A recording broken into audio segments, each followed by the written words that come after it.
ஆசீர்வாதமான காலை வணக்கம்.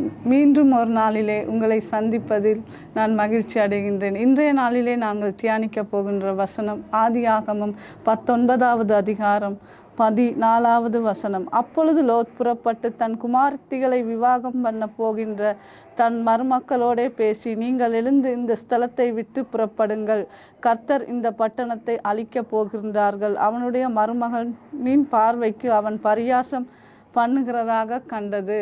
இந்த இடத்துல நாங்கள் பார்க்குறோம், நாங்கள் லோத்தை குறித்து கேள்விப்பட்டிருக்கிறோம். தேவனுக்கு ஒரு பிரியமில்லாத ஒரு தேசத்தில், பசுமையான ஒரு தேசத்தை கண்டு தேவனுக்கு பிரியமான பாவங்கள் நிறைந்த ஒரு இடத்துக்கு லோத் புறப்பட்டு போனான். ஆனால் ஆபிராமின் நிமித்தம் தேவன் லோத்துக்கு இரக்கம் செய்தார்.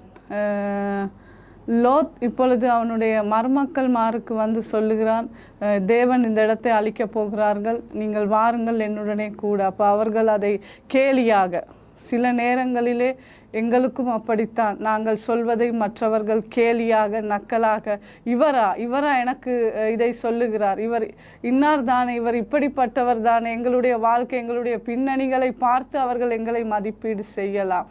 ஆனால் நாங்கள் சொல்லுகிற வார்த்தைகளை கூட சில நேரங்களிலே அவர்கள் நம்ப மாட்டார்கள். ஆனால் இந்த இடத்துல லோத்துக்கும் அப்படியான ஒரு சூழ்நிலை, நீங்கள் அப்படியான ஒரு சூழ்நிலைக்கு தள்ளப்பட்டிருக்கிறீர்களா? அப்படியா உங்களை யாராவது பரியாசம் பண்ணி கேலி செய்து உங்களை காயப்படுத்தி இருக்கிறார்களா?